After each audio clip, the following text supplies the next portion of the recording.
প্রণাম বাক্যতলা সত্যিকার চালু করেছে নাকি? হ্যাঁ লাইভটা লাইভ না, লাইভ এমনি ভিডিও একটা। আচ্ছা তাহলে ঠিক আছে, লাইভ চালু করলে বলো পাগলামিটা বন্ধ করবো আমি। ও আমরা ওই দিক দিয়ে এসেছিলাম।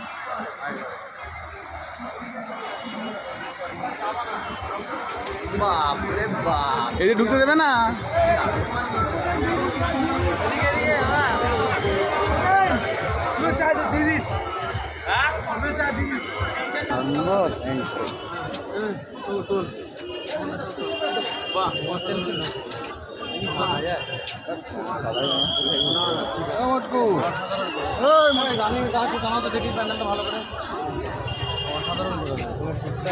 চলো চলো, নো সেলফি নো ভিডিও।